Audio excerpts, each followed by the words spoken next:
Listo, Ahí está. continúo. Decía que en 1812 Bolívar tiene que abandonar su posición estratégica y emigra a la zona de Cartagena de Indias.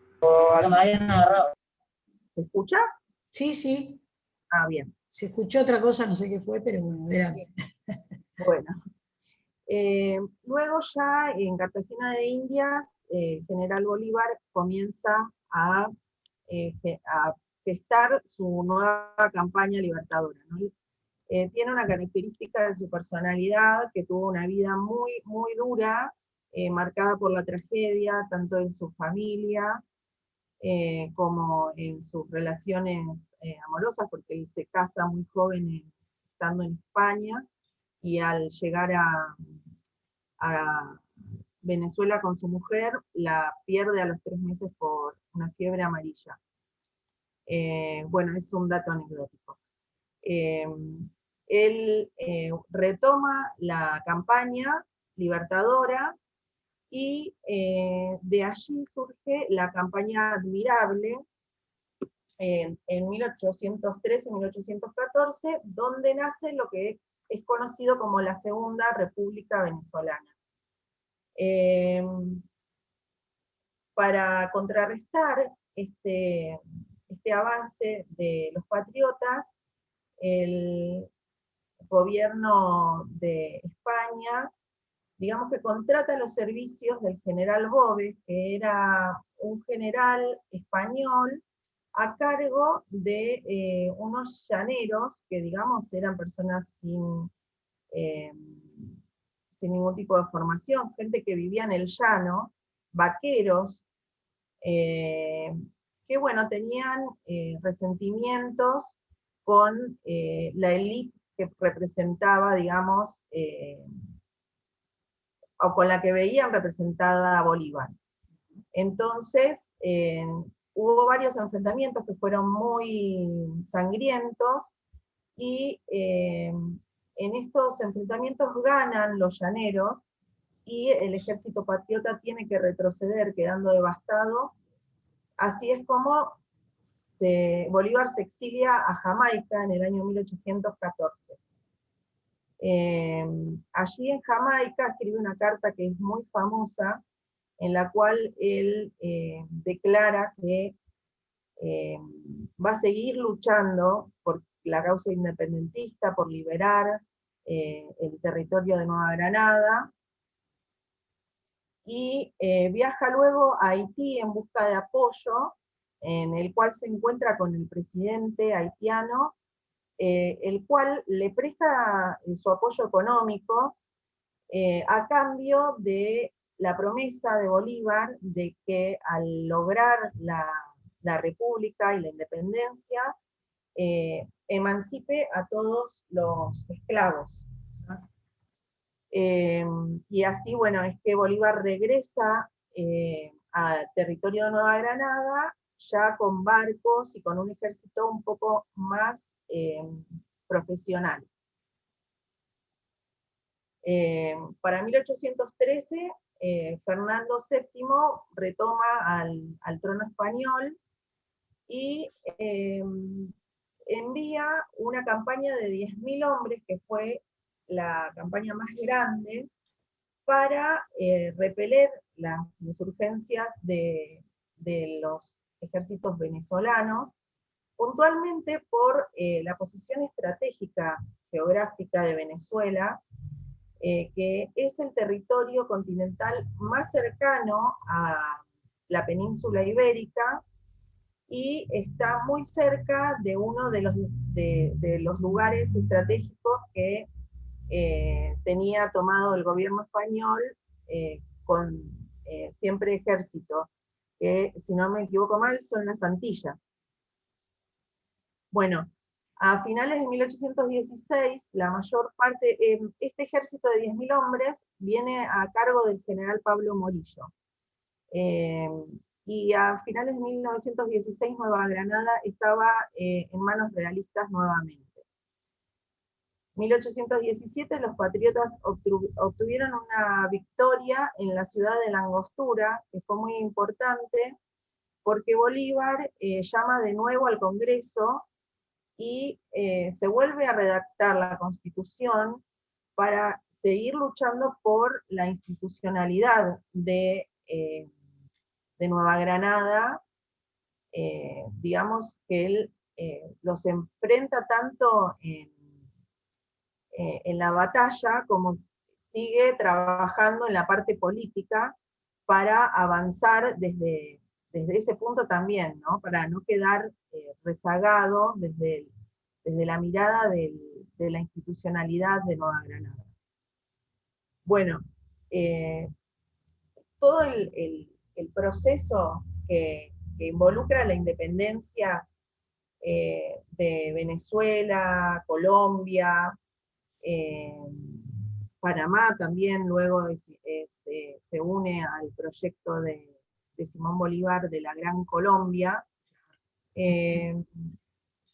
También está, digamos, marcado por muchas idas y venidas. Esto quiere decir que el general Bolívar va a tener muchas caídas, pero siempre continuó luchando por su ideal, que era conseguir la unidad de todo este territorio y obviamente liberarlo del dominio español. Así fue que en agosto de 1819, en la famosa batalla de Camino de Boyacá, camino a Bogotá, el ejército realista fue destruido y Barreiro fue tomado prisionero. 3 días después, Bogotá estaba siendo liberada. Así retomaron fuerza los ejércitos patriotas, y en 1820 se restauró el régimen liberal, y el general Morillo firmó un armisticio con Bolívar, que terminaría el armisticio en la batalla de Carabobo, que lograría el 24 de junio la definitiva libertad de Venezuela del dominio español. Bueno, acá no termina, no sé qué pasó, me parece que se me borraron dos filminas, pero lo que quiero contar, y para cerrar, digamos, el tema, porque es muy largo, y si vamos detallando el camino que hizo para lograr todo esta empresa, que realmente fue una hazaña heroica, es muy importante destacar cuál era el objetivo, ¿no? El objetivo era la unión de Nueva Granada en una ciudad que estaba incluido y el general Bolívar llegó hasta declarar la independencia de Bolivia. También se cruzó con San Martín. Es muy importante, Claro. digamos, desde la parte pedagógica, nos surgieron muchas ideas, ¿no? Pero Disculpame, Sole, un segundito. Chicos, si alguien tiene el micrófono abierto, ciérrelo, por favor, porque es muy importante lo que está diciendo y quiero que se escuche bien. Sí, dale. Bueno, decía que el ideal de Bolívar, por el cual luchó durante todos estos años, fue justamente conseguir la libertad de todo el territorio que involucraba Nueva Granada, inclusive también en su encuentro con el general San Martín, que está lleno en realidad digamos, de cuestiones que están irresueltas, que no se sabe muy bien qué fue lo que sucedió, pero el general San Martín, que venía del norte de Chile hacia Perú con la intención de liberar Lima, en algún momento, luego del encuentro que tienen con Bolívar, decide retroceder y deja una parte de su ejército al mando de Bolívar, y es Bolívar quien libera finalmente el territorio de Lima, y luego avanza contra otras ciudades de Perú, y bueno, con la ayuda del general Sucre, que fue uno de sus mayores, de sus apoyos militares más grandes, que lo ayudó a liberar y luego a gobernar la zona de Perú, mientras él tenía que volver a la zona de Colombia porque surgieron nuevos inconvenientes.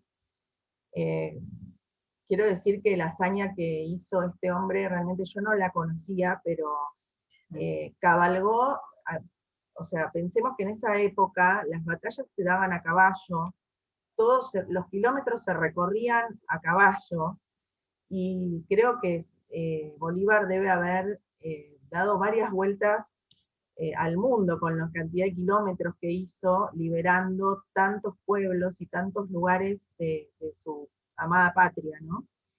Les contaba que desde la parte pedagógica queríamos destacar qué importante por ahí sería, si en algún momento lo tienen que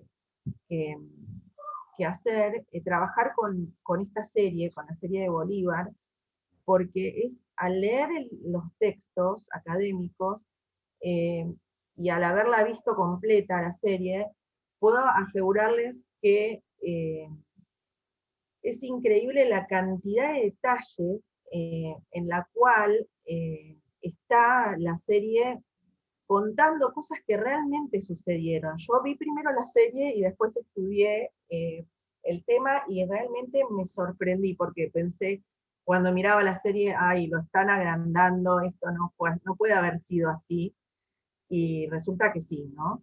Que realmente fueron batallas heroicas, que Bolívar, así como San Martín, cruzó los Andes con un ejército prácticamente descalzo, muerto de frío, y ganó la batalla, luego pudiendo marcar la retirada del ejército español.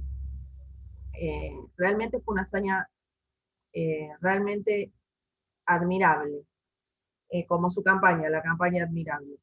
Bueno. Además, no sabemos esa entrevista de Guayaquil que ha quedado en el misterio, ¿no? Realmente, qué interesante probablemente haya sido el renunciamiento, ¿no? de San Martín, o sea, haya dejado en manos de Bolívar la continuación de toda esa empresa, ¿no? Qué increíble, ¿no?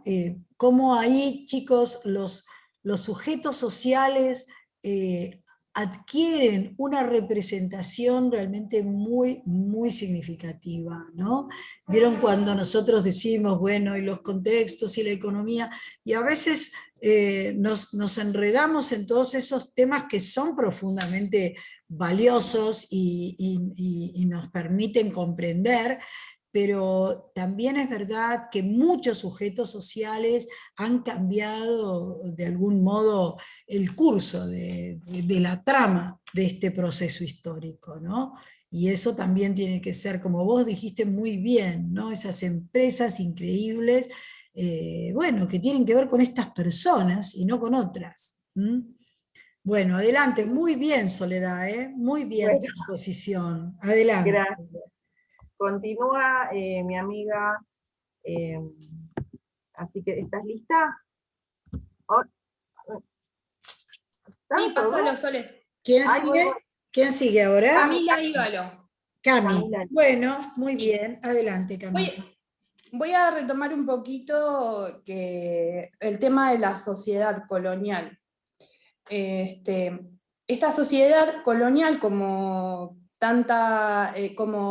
una sociedad jerarquizada,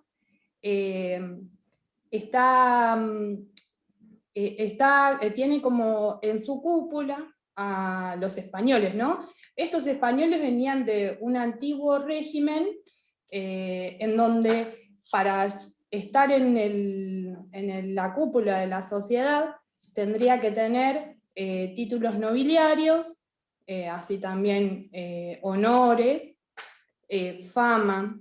A diferencia sucede acá, ¿no?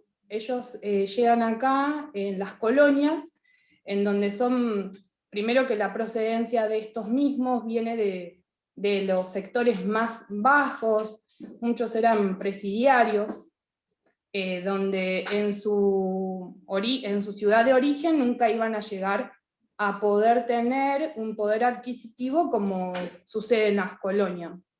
En las colonias, conformadas ya, el sistema mercantilista hace que las pagas militares que tienen esto es a través de materiales preciosos, ¿no?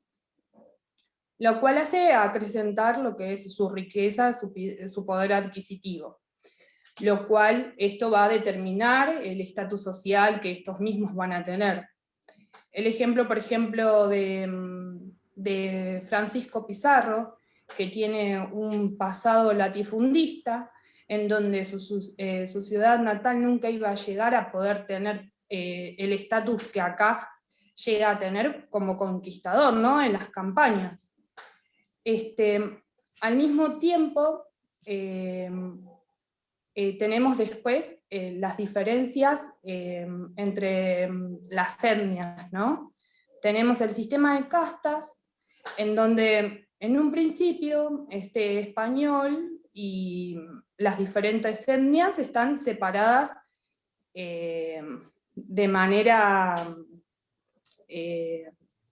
era totalmente prohibido juntarse ni tampoco relacionarse entre las demás castas, ¿no? Por ejemplo, las etnias de los pueblos originarios, los africanos y los españoles. Entre españoles y africanos sí podían tener una relación mediante lo que es el sistema de servidumbre, ¿no?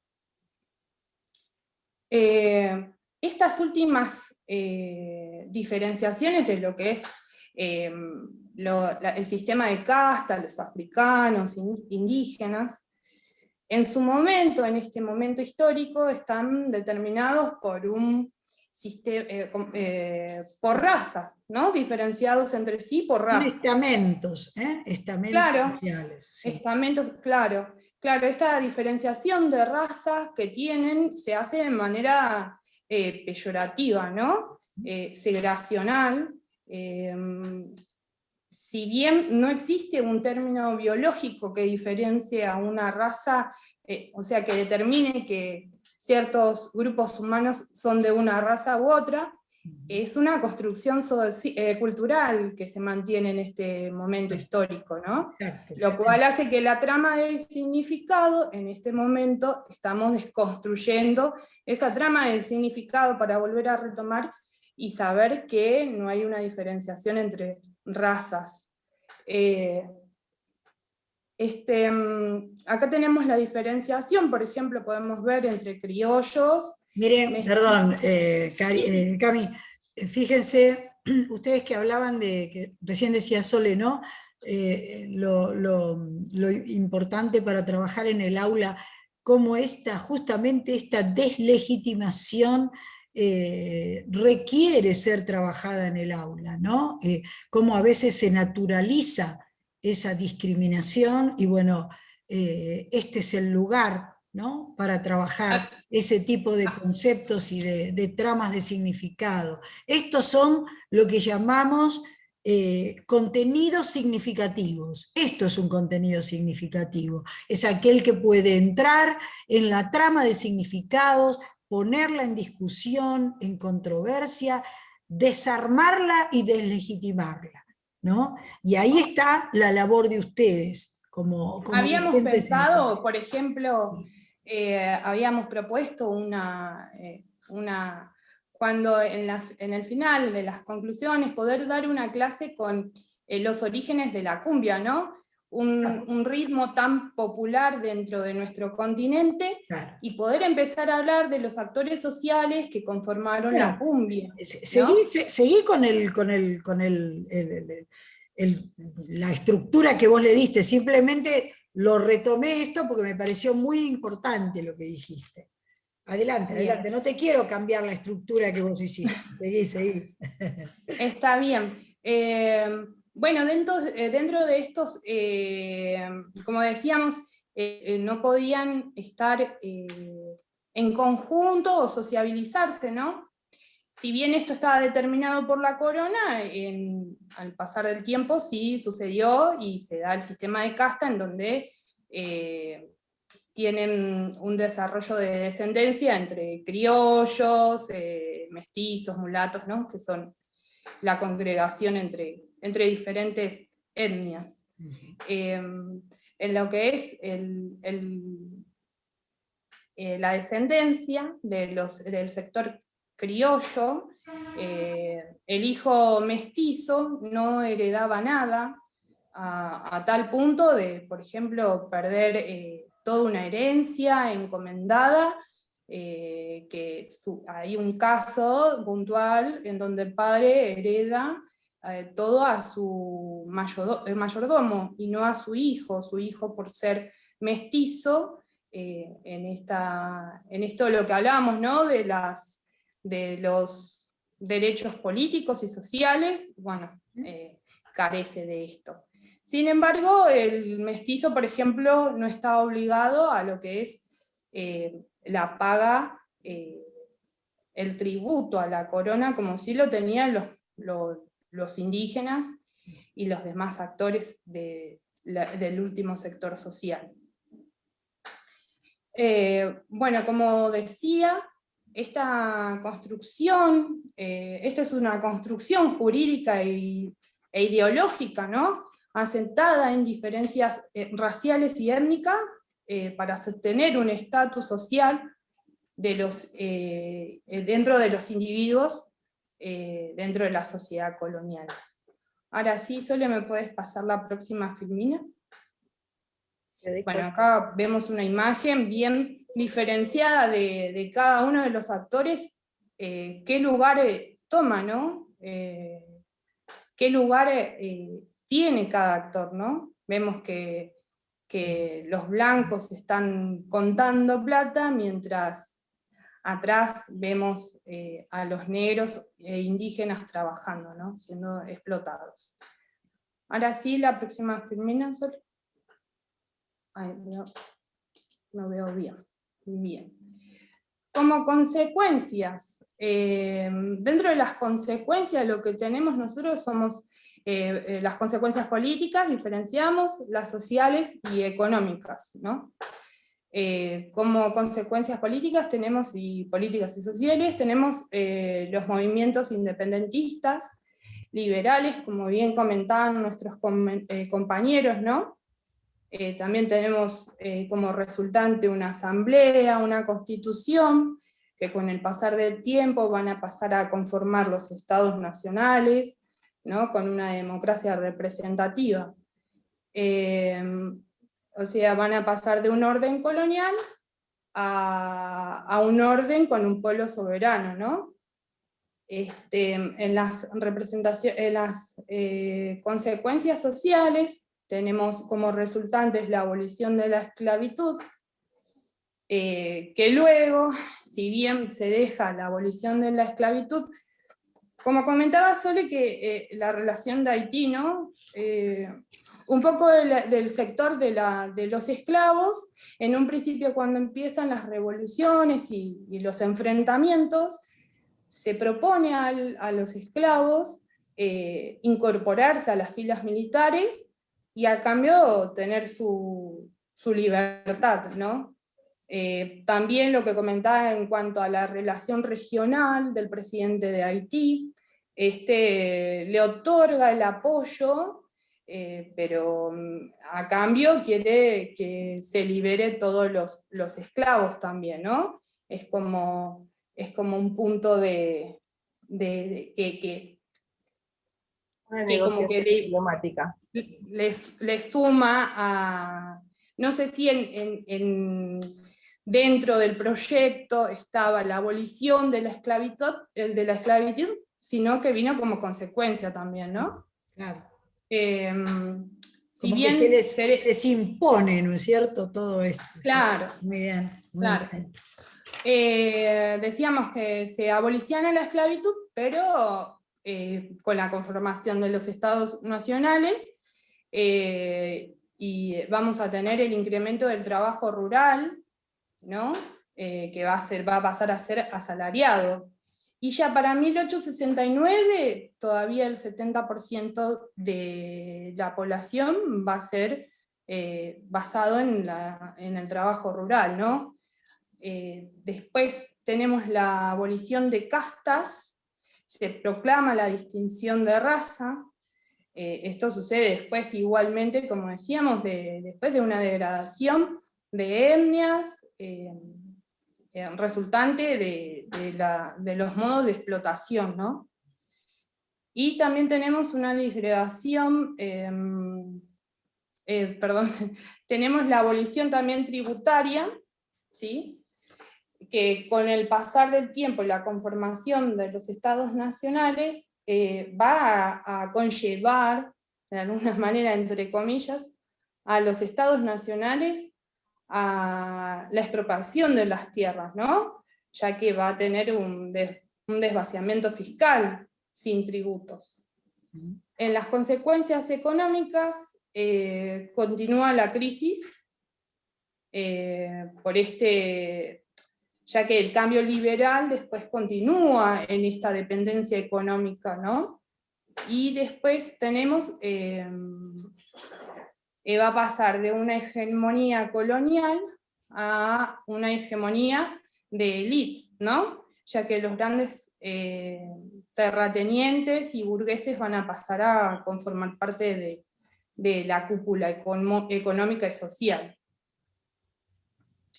Después tenemos la otra filmina, Sole.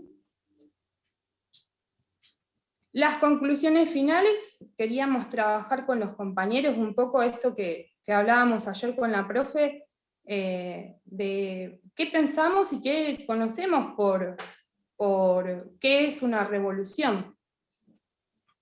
No sé si los demás compañeros, aparte de nosotros, podemos aportar algo qué sabemos de qué es el concepto de revolución.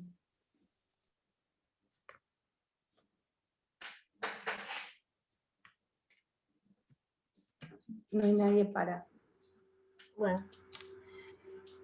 Si alguien quiere intervenir, chicos, yo les pedí antes que cerraran los micrófonos, ábranlos, por favor, lo que pasa es que no quería que le interrumpieran. A ver, ¿quién quiere, quién desea intervenir? ¿Qué les parece esto de trabajar el concepto de revolución?